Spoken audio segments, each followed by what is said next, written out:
Kali ini kita akan kembali membahas mitos-mitos yang ada di Indonesia.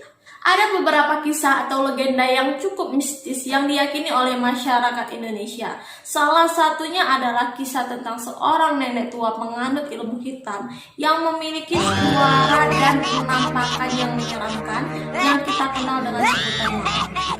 Walaupun kisah tentang mak lampir ini udah banyak dilupakan, apalagi zaman gadget sekarang ini ya kan, pasti banyak lah yang gak kenal sama mak lampir ini. Aku sendiri aja pun kenal sama mak lampir atau tahu tentang cerita mak lampir ini waktu dibuatkan filmnya pada tahun 90-an yang berjudul Misteri Gunung Merapi. Jadi di dalam film ini yang aku ingatkan, si mak lampir sama cucunya ini kan punya squad ya kan, squad ilmu hitam. Gaduh orang ini sama squad ilmu putih kan. Kalau mak lampir ini terbang, dia lari sambil teriak dia tobat katanya. Tapi besok-besok datang lagi dia cari gara-gara.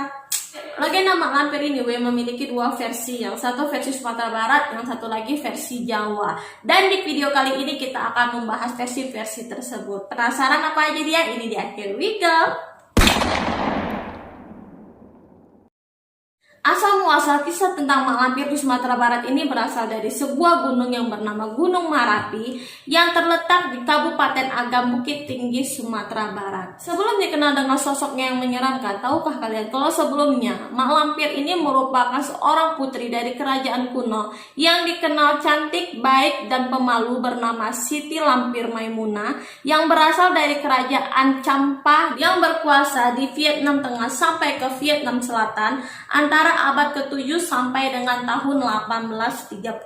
Seiring dengan perkembangannya waktu, kerajaan Champa ini berusaha untuk memperluas wilayahnya hingga sampailah di daerah Sumatera Barat. Dan di sanalah mak lampir bertemu dengan seorang pemuda yang berhasil menarik hatinya bernama Datuk Panglima Kumbang. Dan Datuk Panglima Kumbang ini sendiri dikisahkan adalah seorang manusia harimau. Jadi di Sumatera Barat ini itulah yang mengakibatkan kisah tentang mak lampir ini berkaitan erat dengan 7 manusia harimau.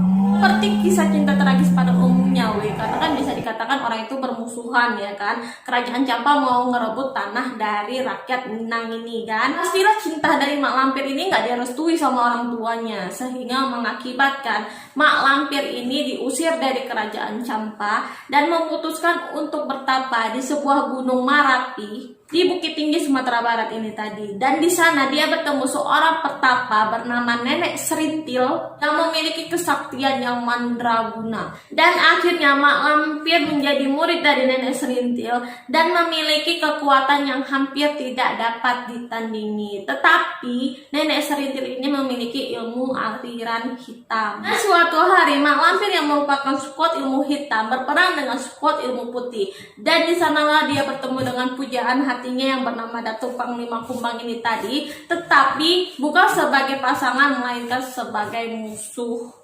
Karena Datuk Panglima Kumbang ini merupakan squad ilmu putih. Ini mau nggak mau lah si mak lampir ini tadi harus berperang lah sama Datuk Panglima Kumbang ini tadi kan. Dan akhirnya Datuk Panglima Kumbang ini tewas di tangan mak lampir. Sebelum tewas, Datuk Panglima Kumbang ini sempat nembak mak lampir. Setelah berhasil mengungkapkan isi hatinya, Datuk Panglima Kumbang pun meninggal dan mengakibatkan penyesalan yang luar biasa terhadap mak lampir ini. Jadi kan selama ini dia berpikiran kalau cintanya itu bertepuk sebelah tangan, dia aja yang suka, Panglima Kumbang ini gak suka ya kan. Itu tahu dia Panglima Kumbang ini suka sama dia dan ngatain cintanya itu pas dia udah mau meninggal. Gak rela si mak lampir ini kan, orang yang dicintai dan mencintainya ini mati ya.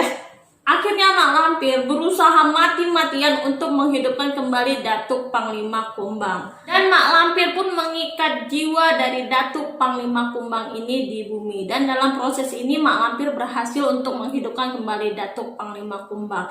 Tapi semua itu nggak gratis ya kan, mungkin aja pun bayar. Apalagi ini hidup nyawa orang.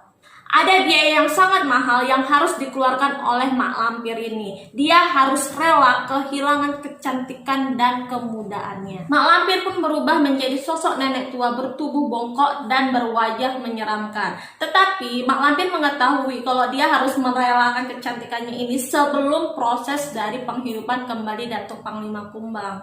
Tapi tetap dilakukannya karena mak lampir ini meyakini kalau Datuk Panglima Kumbang ini pasti menyadari ketulusan dari cintanya ini, ya kan. Itu Datuk Panglima Kumbang ini bangun, yang ditengoknya kan sosok nenek menyeramkan, ya kan. Panglima Kumbang malah beranggapan kalau nenek itu adalah setan jahat penebar teror. Sakit kali hatinya. Sakit kali hati Mak Lampir ini, ya kan. Mak Lampir pun berusaha mati-matian lagi untuk meyakinkan Datuk Panglima Kumbang kalau dia adalah Mak Lampir yang dicintainya.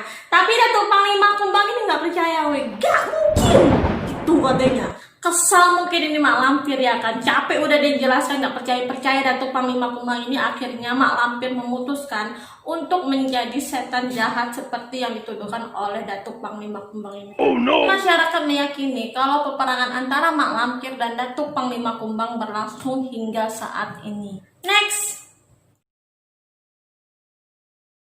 Dalam versi ini dikisahkan kalau Mak Lampir adalah seorang wanita yang menginginkan kehidupan abadi. Karena keinginan tersebut, dia memutuskan untuk melakukan perjanjian atau persekutuan dengan jin ataupun setan. Dan wanita itu pun berhasil hidup ratusan tahun dan mendapatkan julukan sebagai Mak Lampir. Ia pun berkelana dan akhirnya mendirikan sebuah kerajaan iblis di puncak Gunung Merapi di daerah Jawa. Jadi hal inilah yang diyakini masyarakat membuat Gunung Merapi itu menjadi tempat yang angker dan menyeramkan. Hingga saat ini, untuk menyempurnakan ilmunya, masyarakat mempercayai kalau Mak Lampir ini sering mencari tumbal untuk dijadikan pengikut di kerajaannya. Sehingga dibuatlah sebuah serial film yang mengangkat kisah dari Mak Lampir ini dalam judul Misteri Gunung Merapi. Nah, setelah saya udah kita nyeritain Mak Lampir ini, ya kan, gimana menurut pendapat kalian? Aku aja baru tahu kalau kisah cintanya itu tragis. Terima kasih buat kalian yang udah nonton video ini. Jangan lupa ditunggu video-video selanjutnya karena masih banyak mitos-mitos yang ada di Indonesia maupun di dunia yang harus kita bahas. Bagi kalian pengunjung baru yang belum subscribe, silahkan ditekan tombol subscribe-nya karena itu gratis. Dan bagi kalian yang suka video ini, jangan lupa like dan komennya. Akhir kata, assalamualaikum warahmatullahi wabarakatuh. See you to the next video and bye-bye.